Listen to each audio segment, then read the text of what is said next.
ఉన్న బంగారాన్ని విడిపించి ఆ రోజు ఆన్లైన్ రేటుకే మేము కొంటాం. Sharma gold company.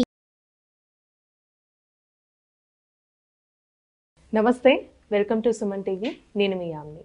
ప్రస్తుతం మనతో ఉన్నారు ప్రముఖ ఆధ్యాత్మికవేత్త, ప్రముఖ జ్యోతిష వాస్తు పండితులు మాడుగుల శివప్రసాద్ గురువు గారు ఉన్నారు. గురుగారితో మాట్లాడి మనకున్న సందేహాలను అడిగి తెలుసుకుందాం. నమస్కారం గురుగారు. ఆశీర్వచనం తల్లి. గురుగారు, ఇప్పుడు ఆర్థిక ఇబ్బందులతో బాధపడుతున్న వాళ్ళు, అదేవిధంగా అప్పుల సమస్యలతో చాలా మంది ఉన్నారండి. వాళ్ళకి సంబంధించి ఒక మంచి పరిహారం అనేది మాకు తెలియచేయాలి మీరు. శ్రీ మహాగణాధిపతయే నమః. ఐం మహాసరస్వత్యే నమః. శ్రీ లలితాంబికాదేవియే నమః. ఆర్థిక ఇబ్బందులు, రుణ బాధలు అనేటువంటివి ఉన్నప్పుడు నిజానికమ్మ ఈ సంవత్సరము కుజుడు రాజు అయినాడు. వాస్తవానికి అన్ని రాసులవి ఎలా ఉంది ఏమిటి అనేటువంటిది మనం చెప్పాం. అయితే ఇంకా అనేక రకాల ఇబ్బందులు, డబ్బు మిగలటము లేదు అనేటువంటిది ఒకటి, వచ్చిన డబ్బు వచ్చినట్టు ఖర్చు అవుతుంది అనేటువంటిది ఒకటి, ఎంత కష్టపడినా ఎంత మేము చేసుకుంటూ ఉన్నా మాకెందుకో కలిసి రావడం లేదు గురువుగారు, డబ్బులు రావటం లేదు, ధనం మూలం మిదం జగత్, ఇంకా సంపాదించిన దానికన్నా ఇంకా ఎక్కువ ఖర్చులు అనేది అవ్వడం కూడా, ఖర్చులు కూడా విపరీతంగా ఉన్నాయి. భార్యాభర్తలు ఇద్దరూ ఉద్యోగాలు చేసుకుంటున్నా పిల్లల కోసమని, పిల్లలకు మంచి చదువులు చదివించాలి అనే అభిప్రాయంతో వాళ్ళు చేసుకుంటున్నా కూడా డబ్బులు అనేటువంటివి డబ్బు దగ్గరకు వచ్చేటప్పటికి ఎక్కువ మిగలకపోవటం అనేటువంటిది ఒకటి, అప్పులు ఎలా తీర్చుకోవాలి అనేటువంటి బాధ ఒకటి. డబ్బు వస్తేనే కదా మామూలుగా మనం ఉన్న అప్పులు తీర్చుకోగలుగుతాం. అప్పులు ఎందుకు చేసి ఉంటారు? ఇవి రావాల్సినటువంటి డబ్బు సవ్యముగా ఎక్కువగా వస్తే ఎవరు అప్పు చేయరు, ఉన్న దాంట్లో సర్దుకుంటారు.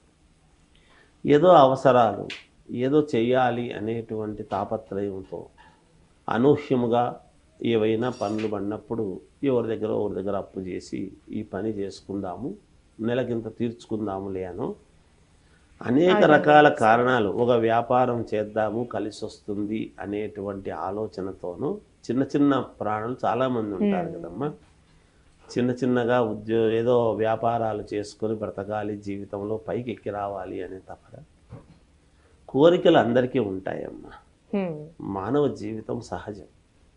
డబ్బులున్న వాళ్లకు మాత్రమే కోరికలు ఉండాలి, డబ్బు లేని వాళ్లకు కోరికలు ఉండకూడదు అనడానికి లేదు కదా.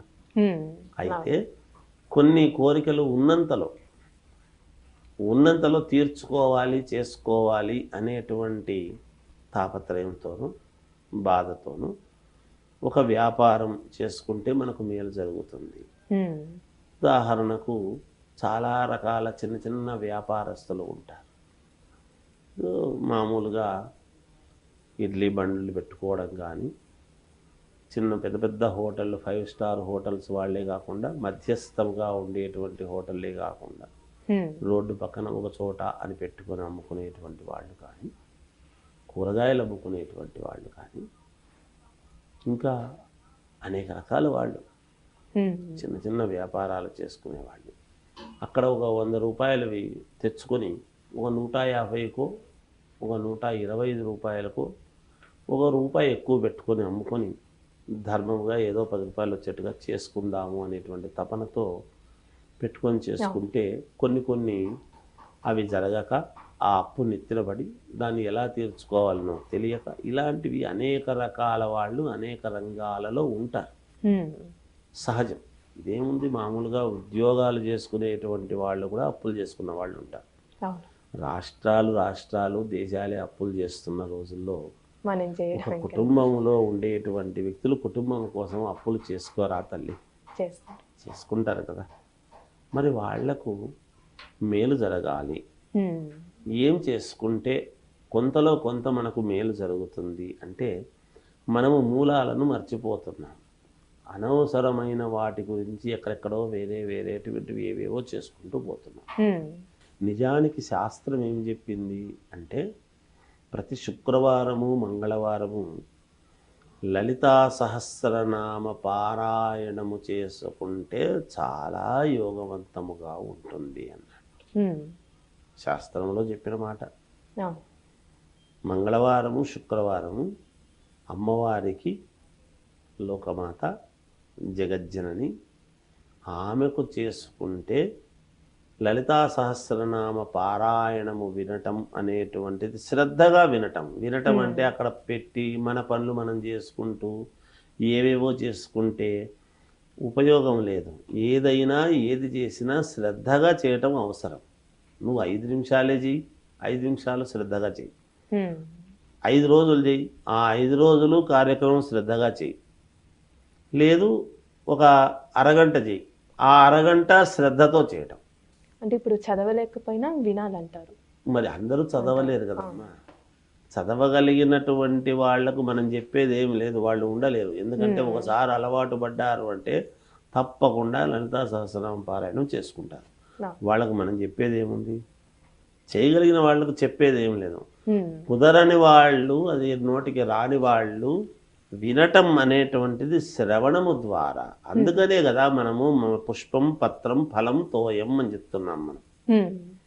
అంటే మనము చూడడం వలనను, వినటము వలనను, ప్రసాదము తీసుకోవటము వలనను, మరి మనము ఈ చేతుల ద్వారా పూజ చేస్తుండే దాని వలనను ఇన్ని రకాల కర్మలలో ఏదో ఒక రకముగా మనము చేసిన పుణ్యమే అనేటువంటిది కదా ఉన్నది. అంతే కదా. అందువలన లలితా సహస్రనామ పారాయణం అనేటువంటిది వినటము చాలా ముఖ్యము. అంతా అయిన తర్వాత కాస్త తాంబూలము అమ్మవారి దగ్గర పెట్టి నమస్కారం చేసుకోవటం చాలా ముఖ్యమైనటువంటిది. ప్రతి మంగళవారం శుక్రవారము ఇలా చేసిన ఒక విధానం. ఇంకొక విధానం, పసపు గణపతిని మంగళవారం నాడు చేయడం. పసుపుతో గణపతిని తయారు చేసుకోవటం. గణపతిని తయారు చేసుకున్న తర్వాత మామూలుగా గణపతికి అష్టోత్తరము, గణపతి అష్టోత్తరము శ్రద్ధగా చదువుకొని కుంకుమ వేస్తూ రావటం. ఆ పసపు గణపతిని మంగళవారం నాడు సాయంత్రము పూట పూజ చేసుకోవడం చాలా విశేషం. సాయంకాలాలు అంటే లక్ష్మీ సంచార సమయం, అంటే 6 గంటల నుంచి 7-7:30 లోపల. రాత్రి 9 గంటల వరకు చేయొచ్చు, కానీ మరి అంతవరకు అంటే కాదు కదా. అసుర సంధ్య వేళ అని ఉంటుంది.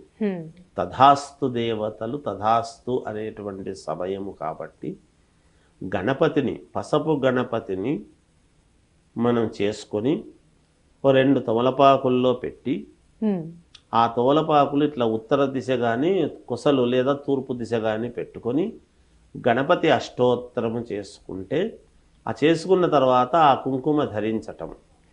ఆ అష్టోత్తరం అయిన తర్వాత ఆ మరుసటి రోజు ఎక్కడైనా దేవాలయం దగ్గరికి వెళ్ళి దేవాలయములో ధ్వజస్తంభం దగ్గర పెట్టి నమస్కారం చేసుకోవటం ఆ గణపతిని. అలా చేస్తే కూడా అలా కొన్ని వారాల పాటు, అంటే ఒక 5 వారాలు కానీ 11 వారాలు కానీ మనకు బాగా అయ్యే కొద్దీ ప్రతి వారము చేయొచ్చు, నష్టం ఏం లేదు కదా. ఒక 10 నిమిషాలు 5 నిమిషాల సమయం కేటాయించలేమా?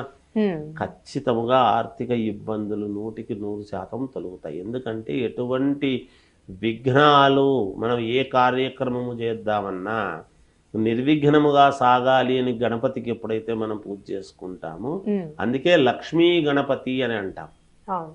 గణపతికి పూజ చేయంగానే లక్ష్మీదేవి అనుగ్రహిస్తుంది. హరిద్రము అదే లక్ష్మీదేవి, పసపే లక్ష్మీదేవి, వేరే కాదు కదా. అందుకని పసపుతో తయారైనటువంటి గణపతి ఎప్పుడైతే గణపతిని చేసి మనం ఆరాధిస్తామో తప్పకుండా వీళ్లకు లక్ష్మీదేవి అనుగ్రహం కలిగి తీరుతుంది అనేటువంటిది ఏమాత్రము సందేహం లేదమ్మా.